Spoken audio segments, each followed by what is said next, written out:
We interrupt our program to bring you this important message.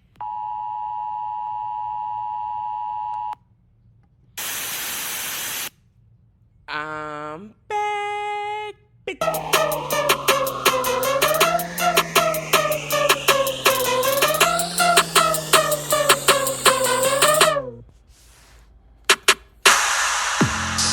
That still has a nice beat to it.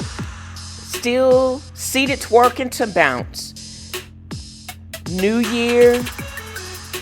And that song still has a vibe in 2025. Also, it's time for a new intro. I am in with a podcast change. I added the F.A.A.F.O to it. But I'm back with the same formula that has allowed me to be successful in the past. I've set realistic intention. I plan on being present and following through, but I still intend to remain petty and hold grudges. Not all intentions need to be positive. Also, I will be unengaged and unbothered by people and things in my life that do not serve me. That means parasitic people, unsolicited judgments, biased newspapers, and mainstream banks. I will not apologize for maintaining my mental peace. Happy and unbothered and at peace because I'm at unbothered. All day, every day, being unbothered is my way. Join me.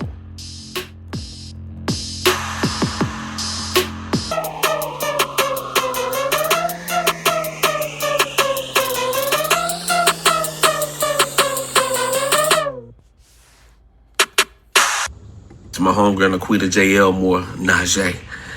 Lift every chair and swing till all them white folks scream. Thought y'all could run up on our black king. I'm glad the squad pulled up, dedicated to Nuck if you buck.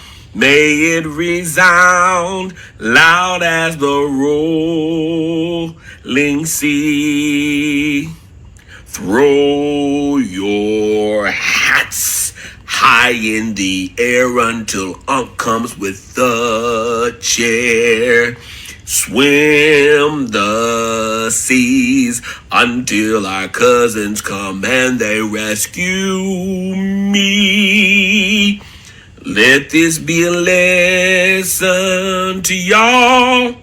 Remember the Montgomery Brawl, where white folks fucked around and they found out. Hark the heralds, angels sing.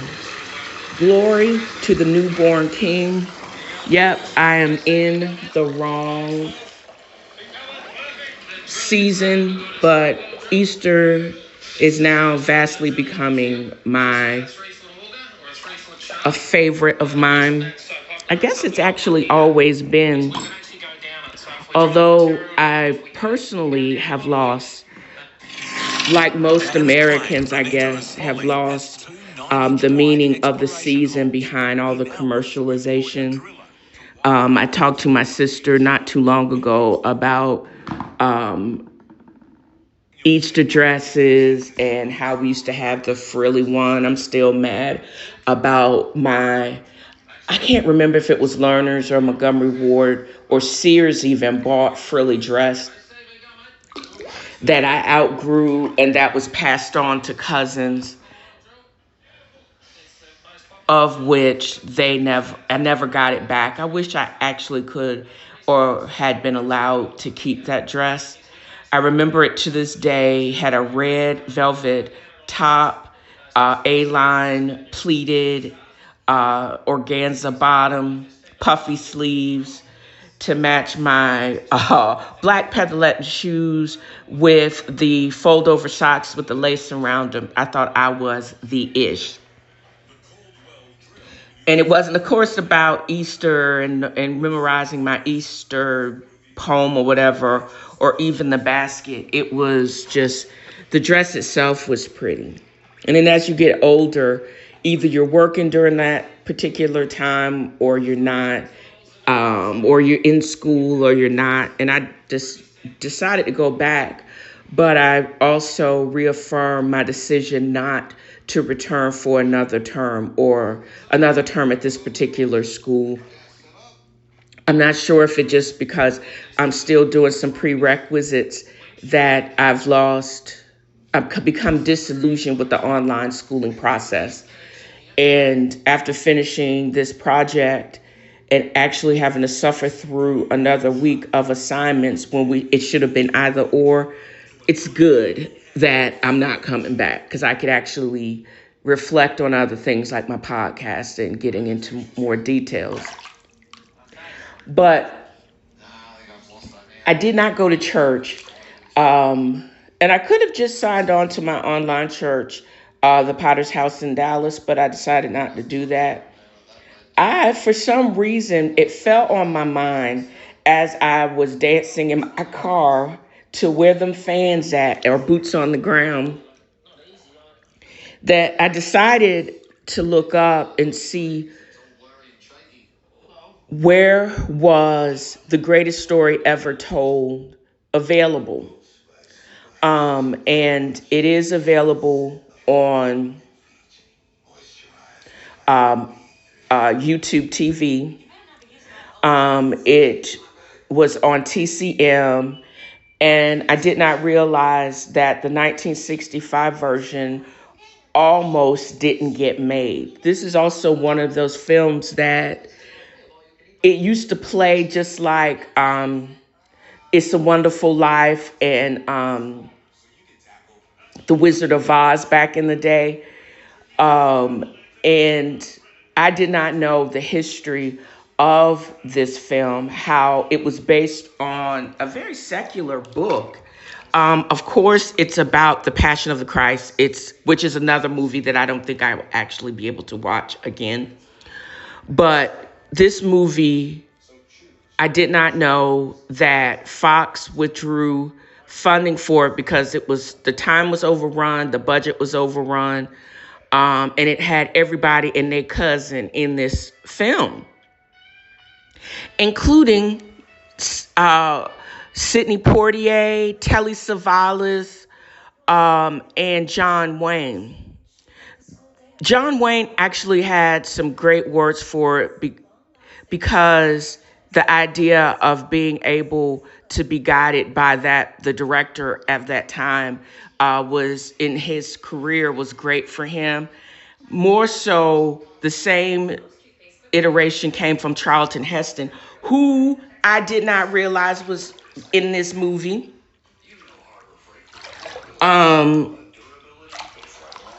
As John the Baptist. I still don't know who Jesus was.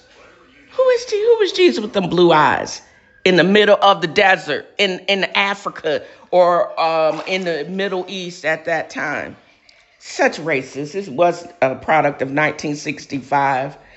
And why was I boo-hooing like a crazy person as Jesus was walking up to Golgotha Hill? And guess who was the black dude that actually helped him out? Sidney Poitier took on the heft of the cross and put his arm around Jesus and walked him up to his death. And black folks, black men in particular, we've been doing that BC and then AD. And we're still doing it. I wouldn't call it a curse. I would just call it our shoulders to bear, because you have to suffer through so much in order to have that greatness. And that's why now I just really thought about it. I'm going to look up probably in the next segment after I finish this, but that's why people want to destroy us and what our contributions are, because it's great. And the enemy will try to destroy you because you don't know how great you are, and they want to destroy you before you realize it, and then you don't do and don't do their bidding, or you don't basically support their fallacy of supremacy. Because if you were to exist and you were actually to lean into our superior truth, I don't know if we're as great, but we should be recognized or equally as great as everyone else. And there are signs, just like there's signs of sociopath, there are signs of greatness of African people, of people of African descent. From the beginning of time to the beginning of this country, there you go. But if you want us to continue to support your fallacy of supremacy, we can't do that, because all of us are equally great. We could and trip out over it, but we're not supposed to do that either. I think the goal is to make people understand that just because you look different than them doesn't support that fallacy, because it is a lie. And until you believe that and stop trying to do this subversive negation, nothing you do is ever going to work. Until you do right by everybody else that you try to kick and stomp, black women, black folks, women, others, you will not be great, and everything that you do will fail. And it's not a threat. It is actually a promise. Until you recognize, just like Mary Magdalene and the other women that wept and prepared Jesus for his own death, just like that Samaritan that helped him up the Golgotha hill, the children that you will not support, educate appropriately, and make sure they have health care, the old men and women and infirm that you won't supply a wage, a livable wage, food for, health care for, until you do right by the least of us. That the support and that fallacy of support of supremacy is what's going to be your downfall. You can do all you can, throw as much money as you can to support that fallacy, but that, guys, because it is a fallacy, is going to fail. One of the things that I got from watching The Greatest Story Ever Told, and in fact, me coming up with that and realizing that is the reason why it's the greatest story ever told. You got to do right by the least of everyone if you're going to really cross over and succeed in this life. Because what's the alternative? What is it? So I'm looking, previous episode or segment of the show, I was talking about The Greatest Story Ever Told. And even through the 60s, 1965, when this movie dropped, I was struck of why did Jesus have to have blue eyes? And the only person or character that was accurately portrayed and didn't have any lines, but had a very powerful, I spoke to the powerful nature of his character, was Sidney Poitier. You can actually side seat drive years later and say this is the kind of safe character that African Americans were allowed to portray. Yeah, whatever. But in one look, the great Sidney Poitier conveyed what my thought process was. First, Simon of Cyrene. Cyrene was a North African country that was actually under the rule of Greece at the time. His dark skin was probably representational and accurately represented by the choice of Sidney Poitier being cast for that character. I don't know if he was actually a pagan Muslim, or if he was actually one of the minority Greek Jews that were actually in that city.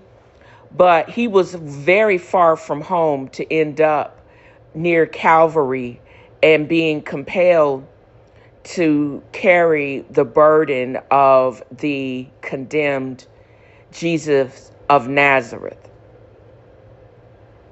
How about what it represents?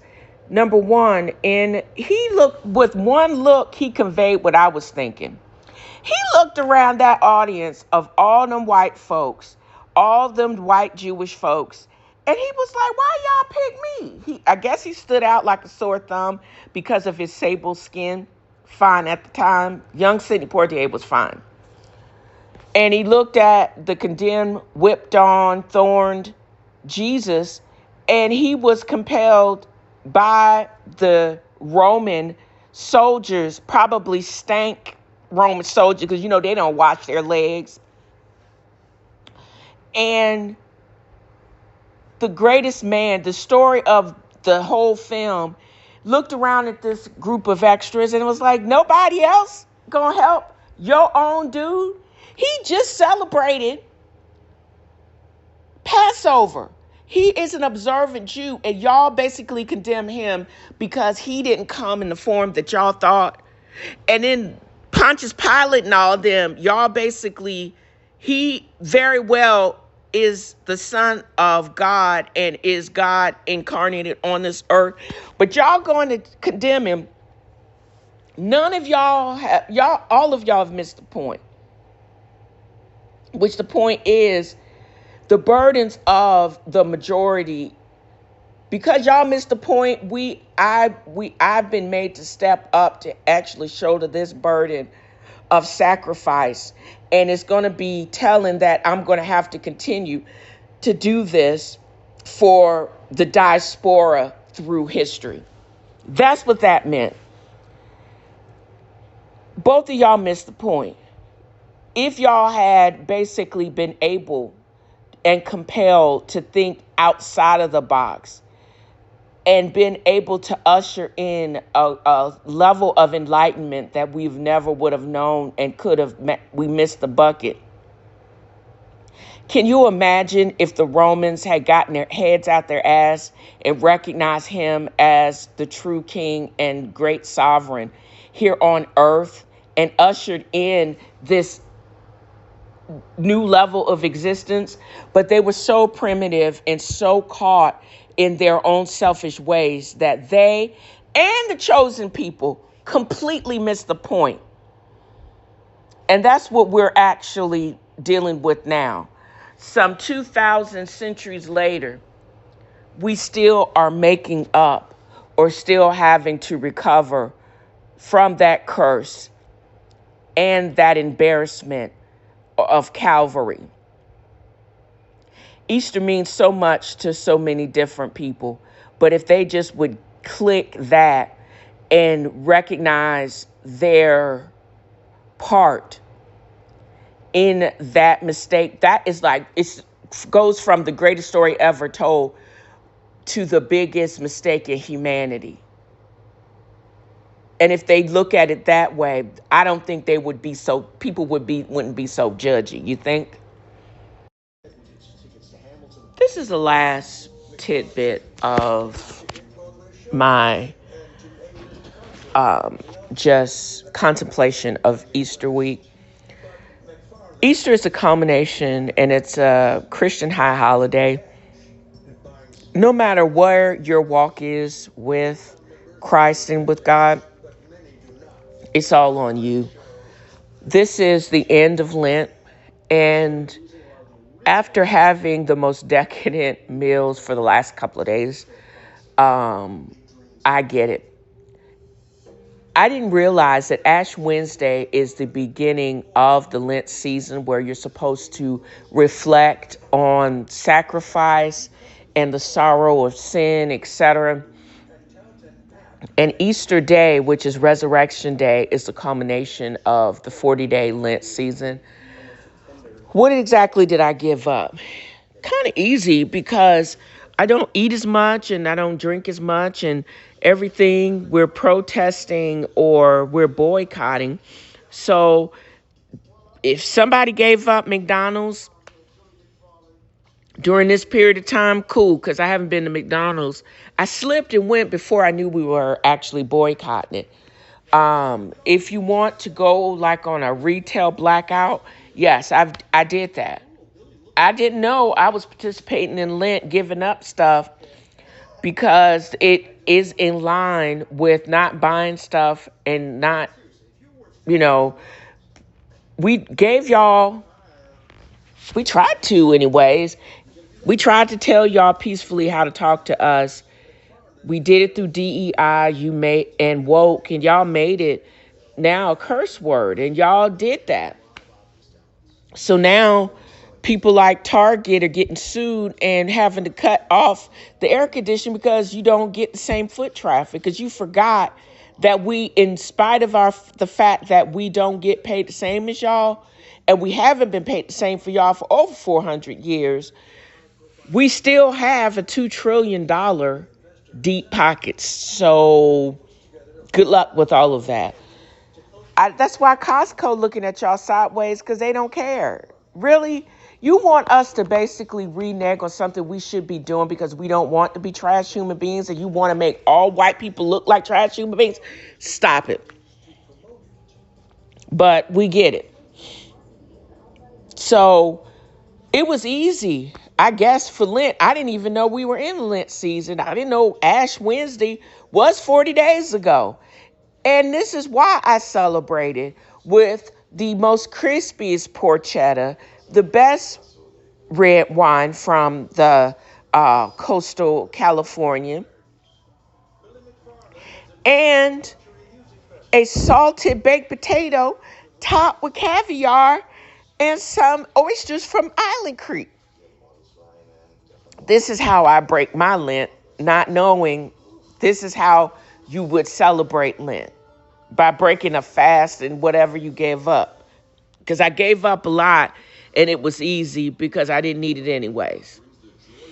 And then we talk about the beginning of Palm Sunday. How did y'all, and I look at this too, giving the Jewish people a side eye, because they had Jesus riding in to the holiest of holy city on a donkey and put palms down. It was supposed to basically give him shade or casting shade his way, but it was also just an omen to what was about to go down just 6 days later.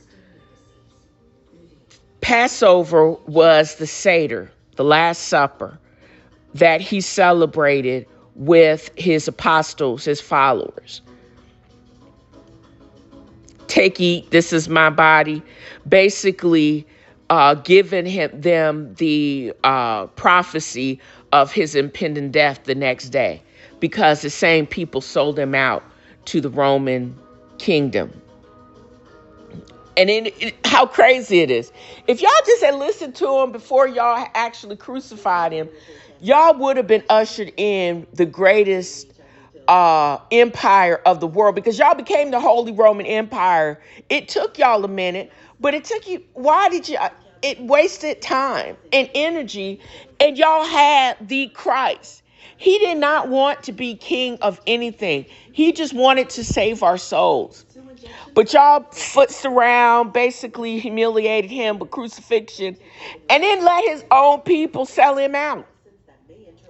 The Jewish people sold our Christ out, y'all. Culminated with Good Friday and then Resurrection Day, 3 days later. The women basically came to the rescue and basically said, he's arisen, go on, y'all need to really. And for whatever reason, he came back and he still sacrificed himself for us. And y'all didn't even give a good hallelujah because he was that. What wasted time and energy? Can you imagine? They basically, Pontius Pilate kept saying, and the teachers were all saying, What do y'all have against him? Because he didn't come in the form that Barabbas and even Judas Iscariot actually said, just because he didn't come busting down stuff, but he was going to still be the greatest and beyond any king that you can ever imagine. Because he didn't fit your visualization of what the Messiah was and what a king should be, y'all basically said he had to die and he became even bigger after life. Y'all just be playing in people's face, and it's just a waste of talent and talent. And it took y'all a couple of centuries to figure out that, yeah, that little Jewish boy, Mary's son, he was probably it, greater than any of messenger we could ever have known. These other messengers just basically also giving us tip how to get to where Jesus, the little Messiah, Jewish boy was. But we gonna waste time playing people's face just because we don't want to believe that, because how could he have been born just like the rest of us, but be greater than the rest of us? Really? Is it what you're telling me now? And everybody, there have been perversions of that word. The simple fact is we make belief, salvation way too complicated because we still get twisted up in our humanity. But we shouldn't let our humanity get in the way of the prize, which is the belief and salvation. There has to be a balance. And again, everybody's walk is different. From the money changers that he basically busted up, that basically are not just a perversion, because I don't think the issue is not so much about riches and be able to share wealth, and because, the poor will always be among us. But when you basically use those things to deflect from salvation, that is the issue. I think that was the issue of why he was flipping tables. He was the first person to flip tables before Teresa Giudice on Real Housewives of New Jersey, because y'all basically lost the whole reflection of what tax collectors and what that actually is. In our physical world, there is monetization, but when that becomes your end-all be-all and you trying to serve God as well as money, and you make money your God, that is the issue. No, I don't think salvation means you have to suffer, but when you get off of the main goal, you will suffer, is the bottom line. And nobody wants to catch a spiritual stray because he said that. And this is one of those things, if people tell you something, believe them, because this is something that's going to be to your benefit and not to your detriment. And that is one of the things, the whole Passion of the Christ, Easter, and a belief system means. This is that focus. And people are try to play in your face, and they try to make their walk yours and vice versa. But however you come to the realization of whose you are and who the supreme being is, that's on you. It has nothing to do with anybody calling out, screaming in the wind. As long as you get that and you try to make the walk who you are, and you basically, and it's individual. It really is, because we are all different. And the bottom line is no one is above everyone else. The people or the person or the being that made the ultimate sacrifice, we are now reading about. There's nobody else that's going to be able to make. That is the superior, and he is the one. Everybody else is negligible. And your belief system and how your walk is no better or no above anybody else. You can try to make up stuff to basically make yourself, again, it's all fallacy. And at the end, it is just that. It's a lie, and it's not going to get you even closer to the Creator. It has nothing to do with who your parent, your mom and them is. It depends on what your belief and what your walk is. Has nothing to do with your color, has nothing to do with your job title, has nothing to do with any of that. How humble you are and if what your true and pure belief system is. This other stuff is negotiable. And the only thing it's going to do is basically keep you from the goal of enjoying eternal life, because that's the bottom line. We're a messy bunch, the shady bunch, the shady bunch. I hope for checks is worth being part of the shady bunch. So I'm recording this last part of the podcast because I had to rewatch Real Housewives of Atlanta, and I decided to go ahead and just complete this part of the recording, because the first part of this episode is really focusing on Easter, and there's just so much shenanigans going on. The first of my own report and take on pop culture is every single day there appears to be America, the Real Housewives of America, because the way these bum bitches are basically running the country is like the worst Apprentice ever. And guess who was the star before the show got canceled? The number one cricket weave bum bitch. So my thing is, if you don't want to be a bum bitch or a dumb bitch, don't be a bum bitch or a dumb bitch. And we want to talk about it. But don't tell people not to talk about it because you don't want to smoke. Stop doing bum-ish and we won't talk about it.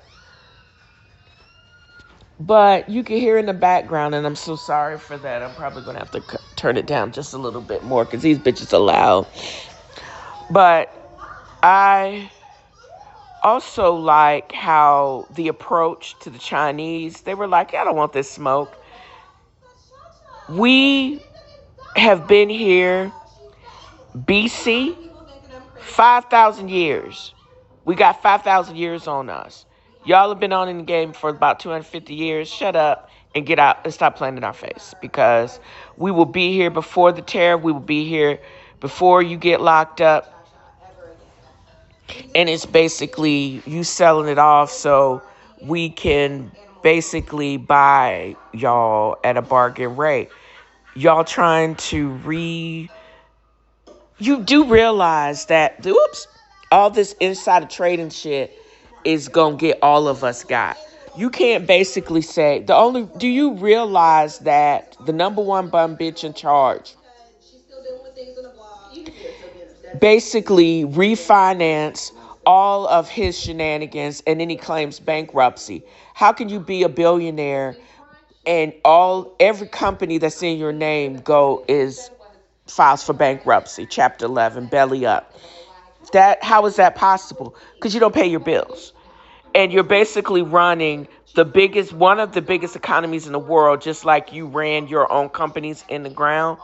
But you messing with the wrong people's bag. So your comeuppance is going to be more than anything I could ever imagine. You talk about people that can hit you from anywhere in the world. And nobody, including that crooked glued-on weave, is not going to be able to support you. That's why I can't get upset by your shenanigans, because there's so many other things that are happening. For example, may he rest in power, Pope Francis, after watching Conclave and how his ascension was riddled with intrigue and chaos and craziness, and why it took Ratzenberger leaving the papacy, because y'all were draining him, the power out of him like a vampire, and he looks like a completely total different man. I honestly believe the writing was on the wall after he had that surgery. He hasn't been right and sprightly since, and then he caught pneumonia, and then it was all downhill after that. One, I didn't realize how he was far into his 80s. And taking the weight on in this world was a lot. Taking it onto his shoulders. He hung on until after Easter, and then he passed away. He went on into glory. And job well done, sir. I'm not Catholic. Some of their doctrines are crazy, but he seemed to be on the right side of this. And since Easter, and if you listen to the previous parts of the segment, you know that I'm still backing the Jewish dude, because what are the alternatives? This dude died and raised up and still didn't smoke any of us? Girl, I'm too petty to have been Jesus. I'm just saying. But there you go. Also too petty to be Pope, because I tell you one time, I'm going to tell you to come to Jesus one time. You don't listen, bye. Good, fine, bye. I couldn't do it. I'm Gucci. So, and then further into pop culture, I am watching Real Housewives again. And since Real Housewives of Potomac has wrapped already, and they're talking about how beautiful actually Cynthia is, and she's actually like 56, 57 years old, and she called how Porsha is petty. She is petty, very petty. She keeps saying that she's okay, she doesn't care. Yeah, she does. That's why she didn't invite Drew. And then she looking kind of crazy when Angela did. And Angela is petty. Angela Oakley is so petty. And she is stunningly beautiful. And I didn't realize that her and Cynthia are the same age, y'all. And both look beautiful, but they're not here for the shenanigans. Both are force multipliers, as Carlos King would say. And why are y'all skirting around the issue that homegirl is truly the bum bitch? They were like, I know the other little one, the waffle and chicken girl, was supporting Brit whatever her name is, but she at the car dealership getting a Ferrari. The only person that I know of that probably can afford that is probably Shamian. Why are you perpetrating? What does your husband do? Does he have myasthenia gravis or something? Because he always looked tired, sleepy, or high. So I'm not sure what exactly is his job. And according to former housewife sources, you have not worked for an insurance company since 2023. All of this ish went down in 2024. What are you talking about, girl? You are not that horse-faced girl from Real Housewives of OC. Vicky Galveston. You have not had, what clients are you talking about? That all of the stuff that was actually already out there that Kenya put at her opening, which was wrong, but your response is off the kilter, delusional, and crazy, because you haven't had what clients are you talking about? You haven't done anything probably in the insurance anyways, and in order to be investigated and to have your broker license revoked. Girl, shut up. The stuff, you can't have things scrubbed from the internet. Again, delusional. Because once it's put out there, it's on somebody's server, somebody's phone, somebody's screen recording. What are you talking about? And I'm hoping Angela is going to basically body that, and somebody's going to get to the bottom of her lies, because everything that she's saying is completely off hinge and delusional. Yes, it would have been great to see her and Kenya, and then when the Phaedra of it all go tit for tat. But what she's doing now, yeah. I wonder if Phaedra's going to get her all together, because game recognizes game and fraud recognizes fraud. And if she really on some fraud-ish, Phaedra's going to clock that for real, for real. And I'm sure she still has contact down at the city hall and licensing agencies. So she's going to know the true tea.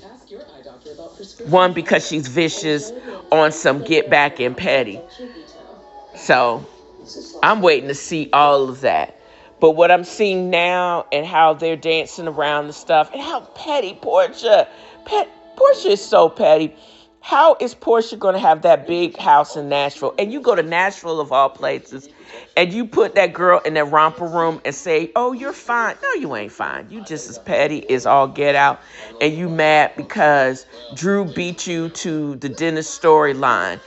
Y'all should have been on, if you was really serious about your career, one, you wouldn't be lying, because Shamia know the true tea that little girl, her education probably truly is already paid for, and it has nothing to do with royalties from your little songs. Nobody is streaming your album like that. And if you had true juice, you would have been in the recording studio with real producers like Shamia Morton, because she truly is a true artist. And she's working with actual producers, real school producers with some Grammys and some true royalties behind their name. And she don't have to make up anything and use the platform, which the platform is great, but also the name of who the real producers she's working with are even better. So because Potomac is not on right now Drew be lying. And you need to get your story straight. Because you finna be dragged for your lies.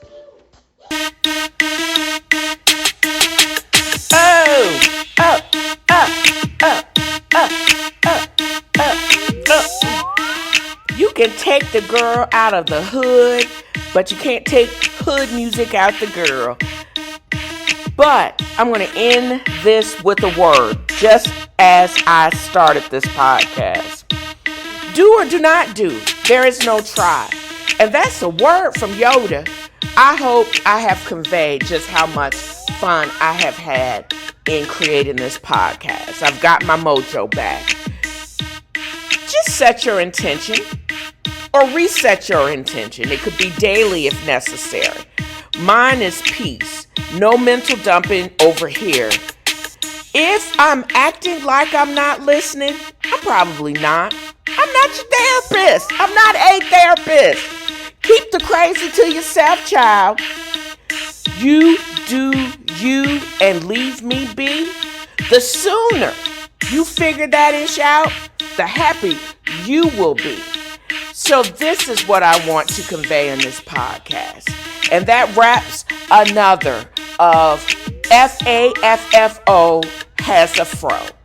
Join me next time as I throw shade and point out the shade and simply have fun. Y'all have a great new year.